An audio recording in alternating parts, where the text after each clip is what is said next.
Good morning friends. எனக்கு thought for the day life. வாழ்க்கை ஒரு முறை தான். மனுஷனோட வாழ்க்கை புல்லுக்கு ஒப்பாக இருக்கிறது. பனியில் விழும் புல்லுக்கு ஒப்பாக இருக்கிறது. புல் எப்படின்னா, இந்த புல் பார்த்திங்கன்னா அதுவாக முளைக்கும். ஒரு பனி விழுந்துச்சுன்னா அது கருகிரும், அதோட லைஃப் முடிஞ்சிடும். மனுஷன் மண்ணால் படைக்கப்பட்டவன், மண்ணால் உண்டாக்கப்பட்டவன். அந்த ஆத்மா தான் மேட்டர்ஸ். நீங்கள் வாழ்கிற வாழ்க்கை உத்தமமாக வாழ்ந்து, மனுஷனோட உடல் சரீரம் இந்த மண்ணுக்கு தான். மண்ணால் படைக்கப்பட்டவன் மண்ணுக்கே திரும்புவோம். ஆனால் ஆத்மான்றது, ஆன்மான்றது ஆண்டவர் இடத்துல போய் சேரணும். அதுக்கு நல்ல ஒரு லைஃப் நம்ம வாழணும். ஒரு டைம் தான் ஒரு லைஃப். அதை கூடிய அளவுக்கு பரிசுத்தமாக வாழ ட்ரை பண்ணுங்கள்.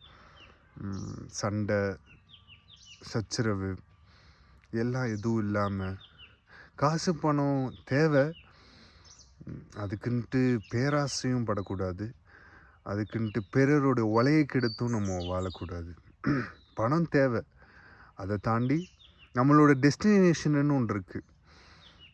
இந்த உலகத்தில் நம்ம வாழும்போது அந்த இடத்த பிடிக்கணும் அப்படின்ற அந்த டெஸ்டினேஷன் மட்டும்தான் சில பேர் வச்சுட்டு ஓடுவாங்க. ஆனால் அதை தாண்டி ஒன்று இருக்குங்க. ஆண்டவரை பார்க்கணுன்னு ஆசைப்படுற அநேக ஜனங்களுக்காக இந்த வீடியோ. நம்ம சோல் ஆண்டவரை பார்க்கணும். எல்லாருக்கும் ஒரு ஆசை இருக்கும், படைச்சவர் எப்படி இருப்பாங்க, ஆண்டவர் மேலே. சில பேர் கோவமாக இருப்பாங்க, என்னடா லைஃப் இது, எனக்கு மட்டும் பிரச்சனை பிரச்சனை பிரச்சனை பிரச்சனை எப்போ பார்த்தாலும் அப்படின்லாம் இருப்பாங்க. ஆண்டவரை பார்த்து கேள்வி கேட்கணும், ஆண்டவர் என்னடா அப்படின்னு சொல்லிட்டு ஆண்டவரை பார்த்து கேள்வி கேட்கணும் அப்படி இப்படின்ட்டு இருப்பாங்க. அவங்களுக்குலாம் நான் ஒன்று சொல்கிறேன், பரிசுத்தமாக வாழ்ந்து ஆண்டவர்கிட்ட போங்க. நீங்கள் கேள்வி கேட்குறதுனால, இல்லை ஏதோ ஒரு பாவம் பண்ணிவிட்டு ஏதோ ஒரு கேள்வி கேட்குறீங்க, அதை அவர் கேட்பார். ஆனால் முகமுகமாய் ஆண்டவரை தரிசிக்கணும்னு விரும்புகிறவங்க அங்கே போய் ஆண்டவர்கிட்ட கேள்வி கேளுங்க. ஆண்டவர் எது பண்ணாலும் நன்மைக்காக தான் செய்வாங்க. நீங்கள் பரிசுத்தமாக வாழ ட்ரை பண்ணும்போது அதோடைய ரகசியங்கள்லாம் அறிஞ்சு கொள்வீங்க. லைஃப் ஒரு டைம், அதை நல்லபடியாக வாழ ட்ரை பண்ணுங்கள்.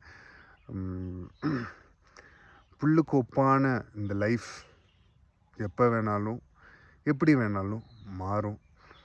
இருக்கிற வரைக்கும் அன்பை கொடுங்க, அன்பை எதிர்பார்க்காதீங்க, அன்பு கொடுக்குறவங்களா இருங்க. என்ன ஆண்டவராகிய இயேசு கிறிஸ்து அவர் அன்பை கொடுத்தாங்க, அன்பை யாரிடமும் எதிர்பார்க்கல. அதனால் spread love. Life is short, but her destination is to be high. சிங்காசனத்தில் முகமுகமாக அவரை பார்க்கணுன்னு விருப்பப்படுற ஜனங்களுக்கு இந்த video thought for the day life. Thank you. Have a nice day.